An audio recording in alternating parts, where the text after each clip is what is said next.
সারের তাড়া খেয়ে ছুটছে শত শত মানুষ। ভারসাম্য হারালেই উন্মত্ত প্রাণীর আঘাত, রয়েছে মৃত্যু ঝুঁকি। শতাব্দী প্রাচীন ঐতিহ্য আর রোমাঞ্চের মিশেলে স্পেনে আবারও শুরু হলো দুঃসাহস আর শক্তি প্রদর্শনের খেলা, ষাঁড় দৌড়। সান ফার্মিন উৎসব উপলক্ষে পাম্পলোনা শহরে মধ্যযুগীয় এই প্রতিযোগিতা চলছে। দুর্ধর্ষ লড়াই উপভোগে সামিল হয়েছে দেশ বিদেশের লাখ লাখ পর্যটক।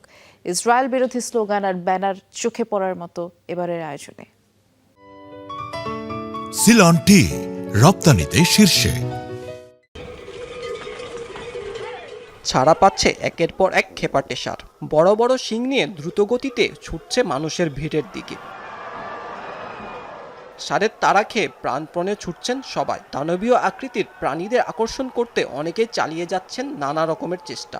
আবার ষাঁড় কাছাকাছি আসতে বাঁচার কত রকমের চেষ্টা। কেউ কেউ আবার পিষ্ট হচ্ছে ষাঁড়ের পায়ে।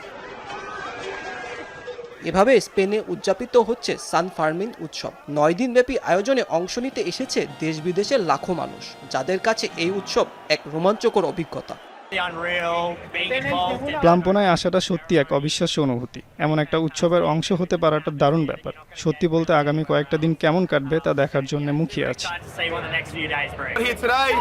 আমরা আজই এখানে এসেছি, আর এই শহরটা সত্যিই 10-এ 10। দারুণ পরিবেশ, অসাধারণ এক অনুভূতি, এক কথায় চমৎকার। এবছরের আয়োজনটা ছিল একেবারেই ভিন্ন। বড় বড় ব্যানারে ইসরায়েলি বিরোধী লেখাসহ স্লোগানে মুখরিত হয় পালমোনাই শহর। ভবনের বারান্দাগুলো ছেয়ে গেছে ফিলিস্তিনের পতাকায়। তবে এই উৎসব নিয়ে সমালোচনাও আছে। গেল সপ্তাহে নিরীহ প্রাণী হত্যার অভিযোগে রাস্তায় নামে পশুপ্রেমীরা। রক্তক্ষয়ী উৎসব বন্ধে জোরালো দাবি জানায় তারা।